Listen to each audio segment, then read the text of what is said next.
इस कहानी की शुरुआत में हम लोग एक खूबसूरत लड़की को अकेले सोते हुए देखते हैं। जब यह लड़की गहरी नींद में थी तभी कोई उसका ब्लैंकेट खींच लेता है, जिसकी वजह से इसकी आंख खुल जाती है। जैसे ही वह चेक करने के लिए उठी तभी कोई उसके बालों को पकड़कर उसके सर को तकिए से पटकता है। ऐसा करने वाला कोई और नहीं बल्कि खुद उसका बाप था। लड़की अपने फादर से पूछती है, आपको क्या हुआ? लेकिन कोई जवाब नहीं देता और वह अपनी बेटी के जिस्म पर गंदी निगाहें से देख रहा था। तभी वह अपने चेहरे को अपनी बेटी के सामने लेकर आता है और वह बोलता है, मेरी बेटी कितनी बड़ी हो गई है। यह लड़की अपने पिता की इन बातों को सुनकर बहुत डर जाती है। अब यह आदमी उस लड़की के बालों को छोड़कर उसके चेहरे को छूने लगता है। लड़की डर के मारे रोने लगती है। उसे जरा भी समझ में नहीं आ रहा था कि उसके साथ क्या हो रहा है। और तभी उसके फादर यहाँ से चले जाते हैं। जैसे ही अगली सुबह होती है हम लोग लड़की की माँ को खाना बनाते हुए देखते हैं। इस लड़की का नाम मैरी है। मैरी यहाँ पर बैठे बैठे यह सोच रही थी कि कल रात को मेरे साथ जो भी कुछ हुआ, क्या मुझे वह सारी बातें अपनी माँ को बतानी चाहिए या नहीं। तभी उसकी बहन और उसका छोटा भाई दोनों नाश्ते के लिए टेबल पर आते हैं। कुछ ही देर बाद में इन लोगों के फादर भी यहाँ आकर बैठ जाते हैं और यहाँ आकर वह ऐसा बिहेव कर रहे थे जैसे कल रात को कुछ हुआ ही ना हो। मैरी मन ही मन यह सोचती है, कल रात को तो यह मुझे बहुत बुरी निगाहों से देख रहे थे, लेकिन अभी यह इतने नॉर्मल कैसे हैं। इसके बाद मैरी टेबल से उठती है और यहाँ से चली जाती है। तभी उसकी मदर यहाँ आकर खाने को ज़ोर से टेबल पर पटकती है। यहाँ पर मॉम बहुत ही अजीब तरीके से खाने को खाती है, जैसे कि उन्होंने महीनों से खाना नहीं खाया हो। मॉम को ऐसे अजीब हरकतें करते हुए देखकर उसके बच्चे डरते हैं। तभी उसका बेटा भी खाने को उगल देता है और कहता है, खाने में बहुत नमक है। तभी मॉम उस खाने को उठाकर पागलों की तरह खाने लगती है। आखिर इस फैमिली के साथ में इतनी अजीब घटनाएं क्यों हो रही है? असल में इस फैमिली ने जब से एक नए कॉटेज में शिफ्ट किया है तभी से इनके साथ अजीब सी घटनाएं हो रही हैं। इनके पड़ोसी कभी इनके आंगन में कोई अजीब सी स्टैचू लगा देते हैं तो कभी इनके घर के सामने मरा हुआ जानवर लटका देते हैं। वहीं फादर हर रात को अपनी बेटी के साथ में अजीब सी हरकतें करते हैं। इसके अलावा मॉम भूखे भेड़िए की तरह खाने को खाती हैं और अपना खाया हुआ खाना अपने बेटे को भी खाने के लिए देती हैं, लेकिन बेटा इस खाने को खाना नहीं चाहता और वह अपने पिता की तरफ देखता है। वह कहते हैं, अगर तुम इस खाने को खाना नहीं चाहते तो मत खाओ। फादर की इस बात को सुनकर मॉम उन्हें गुस्से भरी निगाहों से देखती है। इसके बाद वो खाने को टेबल पर फेंक देती है और प्लेट्स को भी ज़मीन पर फेंकती है। यह सब देखकर बच्चे बहुत डर जाते हैं। वह अपने बेटे को चिल्लाकर यह कहती है, जो भी कुछ मैं बनाती हूँ तुम चुपचाप उसे खाया करो। वह इतनी ज़ोर से चिल्लाती है कि उसका बेटा डर से रोने लगता है। बाप और बेटी को समझ में नहीं आ रहा था कि मॉम को क्या हो रहा है, लेकिन यह सब तो बस शुरुआत थी। इधर मैरी जब बाथरूम में नहा रही थी तभी कोई उसके पास आकर खड़ा हो जाता है। जब वह शीशे को साफ करके देखती है तब वह अचानक अपनी बहन को यहाँ देखकर डर जाती है।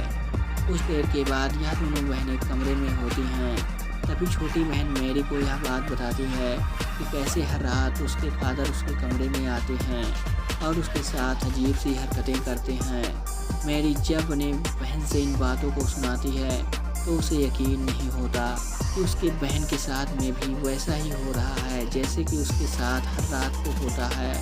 यह लोग अभी बात ही कर रहे थे तभी इनके डैड अचानक यहाँ आ जाते हैं। इनके डैड ने भी इन दोनों की बातें सुन ली थी। तभी अचानक वह एक चाकू निकाल कर इन दोनों पर हमला कर देते हैं। मैरी उन्हें धक्का देकर गिरा देती है और यह लोग अपनी जान बचाकर कमरे से भागते हैं। फिर से उनके डैड उनके सामने आ जाते हैं और मैरी के बालों को पकड़ लेते हैं। वह कुछ देर इन दोनों को देखते हैं और फिर मैरी को उठाकर फेंकते हैं। मैरी सीढ़ियों पर जाकर गिरती है और चोट की वजह से बेहोश हो जाती है। वहीं मैरी की बहन एना डर कर वहाँ से भागने लगती है। जब वह पीछे मुड़कर देखती है तब वह पाती है उसके डैड उसके पीछे नहीं आ रहे हैं। इधर डैड स्टोरेज रूम में गए हैं और वहाँ से वह एक हथौड़ा लेकर बाहर आते हैं। तब तक इधर मैरी को भी होश आ जाता है। वो अपनी बहन एना को ढूंढने लगती है। तभी अचानक उसे ऐसा लगता है जैसे कोई उसके पीछे है। वो जैसे ही पीछे मुड़ी सामने उसके डैड हथौड़ा लेकर खड़े हैं। वो हथौड़े को लेकर मैरी पर हमला करने ही वाले थे, तभी एना जोर से चिल्लाती है जिससे डैड रुक जाते हैं। एना एक बैट उठाकर अपने डैड के मुंह पर जोर से मारती है, लेकिन उसके डैड को कुछ नहीं होता। इसके बाद उन्होंने एना पर भी हथौड़े से हमला किया। एना जैसे ही नीचे झुकी, हथौड़ा जाकर दरवाजे पर लगता है। तभी नीचे से किसी के आने की आवाज़ सुनाई देती है। यह आवाज़ किसी और की नहीं बल्कि उनके डैड की ही थी, जो सीढ़ियों से ऊपर आ रहे थे। डैड की आवाज़ को सुनकर यह आदमी हथौड़े को फेंकता है और दूसरे कमरे में चला जाता है। डैड जैसे ही ऊपर आते हैं, यहाँ का नज़ारा देखकर वह डर जाते हैं। इसके बाद वह अपनी बेटियों को देखते हैं जो कि उनसे डर कर पीछे हट रही थी। तभी डैड के पैरों के नीचे वही हथौड़ा आता है और वह दीवार में बने हुए छेद को देखते हैं। डैड इन दोनों से डांट कर पूछते हैं, तुम क्या दोनों यहाँ पर लड़ाई कर रही थी? लेकिन वह दोनों कोई जवाब नहीं देती।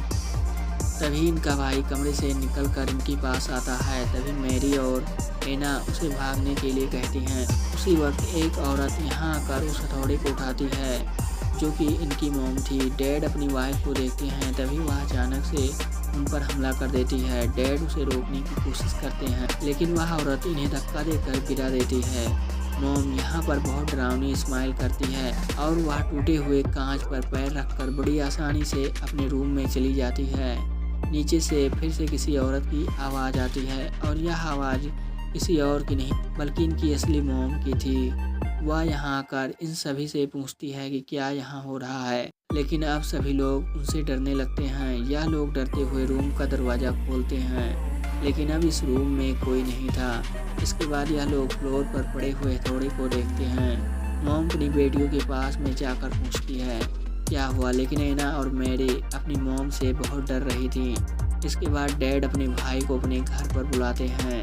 इनका भाई चर्च में एक पादरी था। चर्च के फादर यहाँ आकर उन्हें और भी ऐसी घटनाएं के बारे में बताते हैं, लेकिन उसका बड़ा भाई इन सब में विश्वास नहीं करता था।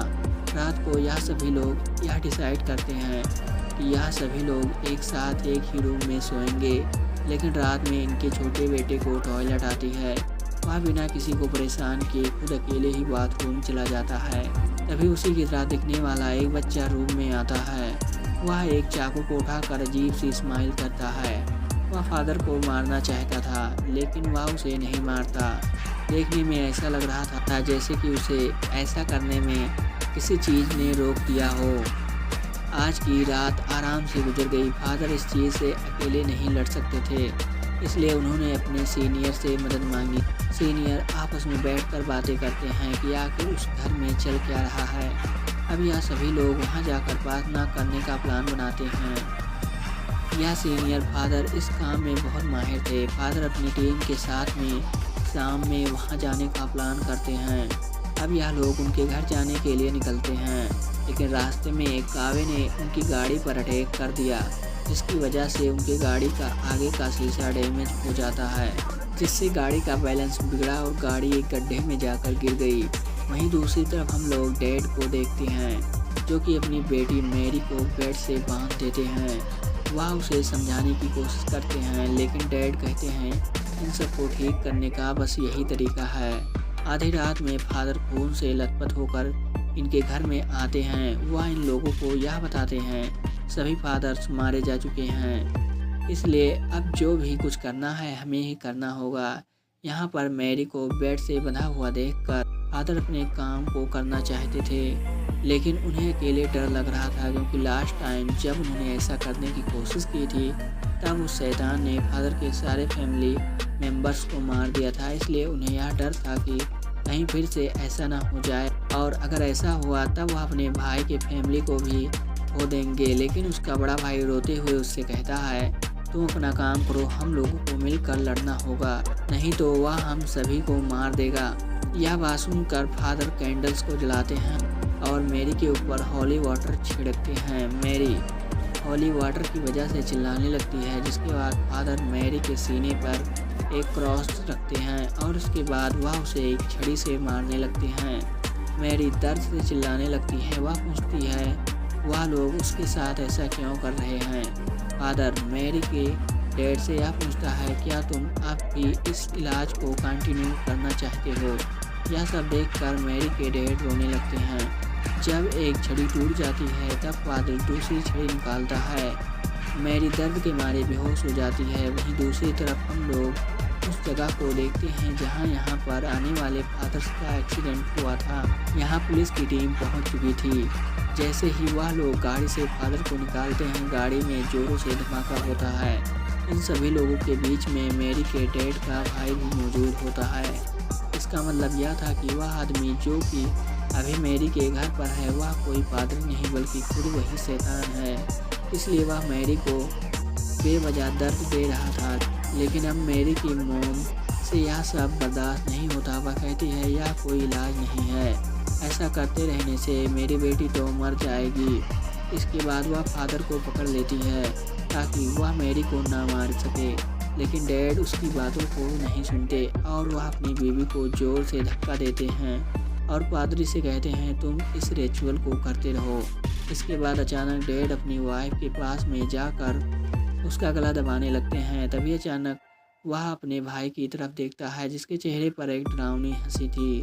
डैड को समझ में आ जाता है। इसके बाद वह शैतान पर हमला करते हैं, लेकिन वह शैतान डैड को मारकर नीचे गिरा देता है। जैसे ही वह शैतान डैड को मारने वाला था, तभी असली में फादर यहाँ पहुँचते हैं। वह यहाँ पर कुछ मंत्र पढ़ते हैं जिससे वह बुरी आत्मा यहाँ से चली जाती है। मैरी बहुत बुरे तरीके से जख्मी हो गई थी। इसके बाद वह स्टोरेज रूम की तरफ जाने लगती है। तभी फादर मैरी के सामने एक मिरर रखते हैं जिसमें मैरी की बॉडी से शैतान निकलकर भागने लगता है। फादर उस शैतान को अपने शरीर के अंदर ले लेता है और अपने भाई से उसे मारने के लिए कहता है, जिस पर उसका भाई टूटे हुए क्रॉस को उसके सीने पर घुसा देता है। ऐसा करने से शैतान और फादर दोनों एक साथ मर जाते हैं। अंत में यह फैमिली सही सलामत बच जाती है और इसके साथ ही यह मूवी यहीं पर ख़त्म हो जाती है। ऐसे ही वीडियो के लिए आप हमारे चैनल को सब्सक्राइब करें। मिलते हैं फिर किसी नेक्स्ट वीडियो में। Take care.